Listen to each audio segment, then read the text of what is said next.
Was an historic day in America today. There really was no telling whether the Affordable Care Act would have been repealed today or not. Had today's bill succeeded, health subsidies would have been eliminated, individual and employer mandates would have been replaced with a continuous coverage requirement, and it would deprive America of being insured for the following essential health benefits: outpatient care, emergency services, hospitalization, maternity, mental health and substance abuse, prescription drugs, rehabilitation services, lab work, preventative care, and pediatric services.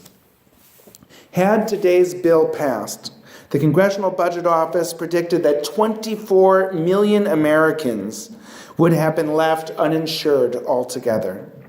Thank God the bill was pulled. As Jews, we have an obligation to make Jewishly informed decisions. That is, our choices are meant to be informed by our Jewish values. What does Jewish tradition have to say about health care? Well, for starters, Leviticus 18:5 teaches, "You shall keep my laws and my rules, by the pursuit of which, Vayak'heil-P'kudei, one shall live by them." The rabbis asked, is one to live by the commandments, or is one to live by the commandments? At the end of the day, they decided life trumps the commandments. Life is the most important thing. And the Talmud explains, "B'chai b'hem v'lo sheyamut b'hem." One must live by the commandments and not die by them. From this, the rabbis derived the principle that for the sake of pikuach nefesh, to save a life, any one of the commandments may in fact be violated.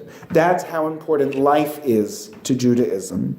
The only exceptions to this rule are three hypothetical cases in which someone says, "I will kill you unless you either murder an innocent person or rape someone or disgrace God somehow." In other words, the only exception to the rule that saving a life trumps everything else is that anything that would take a life, ruin a life, or render life meaningless.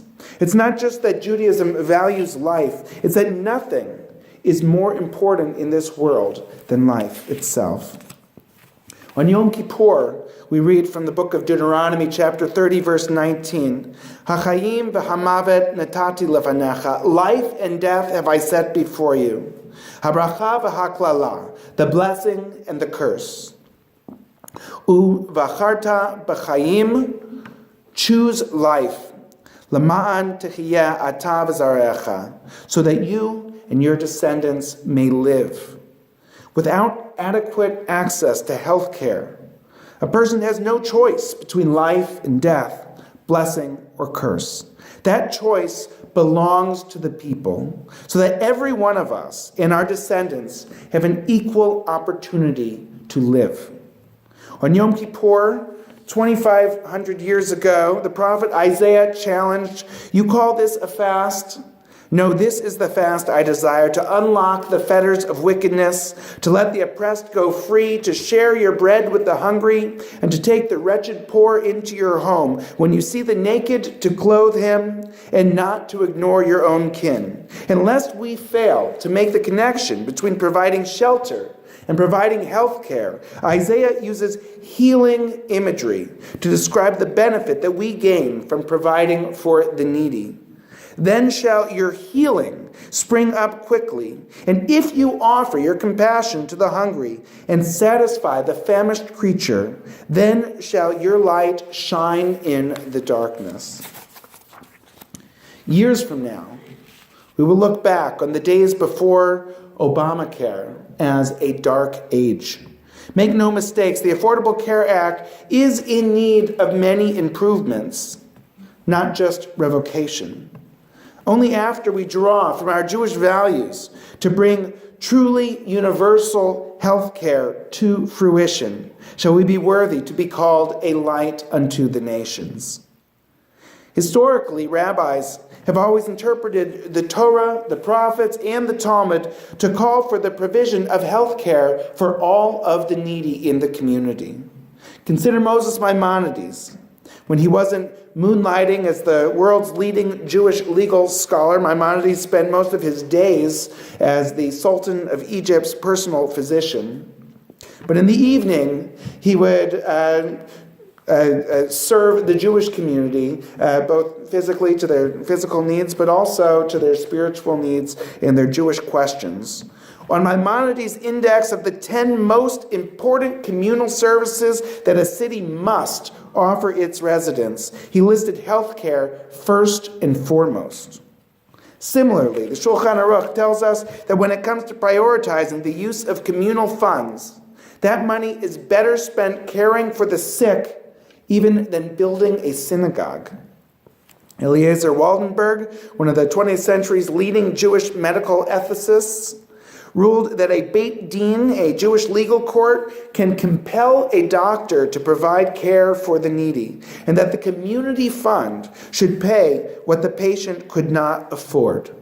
He said, "It has been enacted in every place in which Jews live. The community sets aside a fund to care for the sick. When poor people are ill and cannot afford medical expenses, the community sends a doctor to visit them, and the medicine is paid for by the communal fund." The Reform movement has consistently supported universal health care since 1963.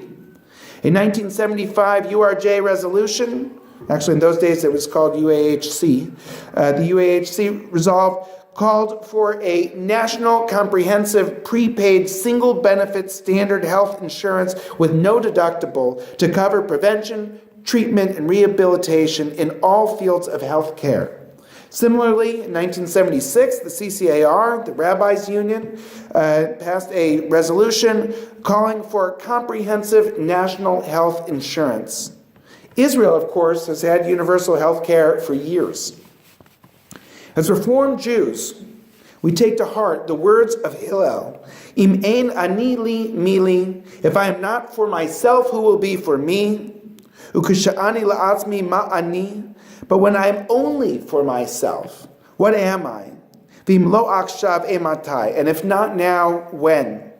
Yes, we must stand up for ourselves and the Jewish people, but if we only stand up for ourselves alone and not for others, then we're no better than bigots. And if we don't stand up now, then we never will. Anyone is entitled to whatever opinion they have on universal health care in America, and there are arguments to be made for both sides.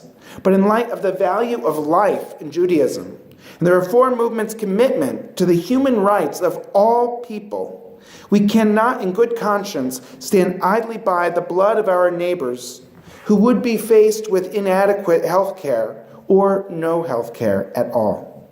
In the Declaration of Independence, our founding fathers testified, "We hold these truths to be self-evident, that all men," I would add, and women, "are created equal, that they are endowed by their Creator with certain inalienable rights, that among these are life, liberty, and the pursuit of happiness." How can a person avail themselves of such inalienable rights without access to health care? For now, in the words of Paul Ryan, Obamacare is the law of the land. Today was a good day for Congress. Democrats and many Republicans alike stood up against repealing the Affordable Care Act. Now, if they could only work together to improve it. Ken Yehi Ratzon, be this God's will.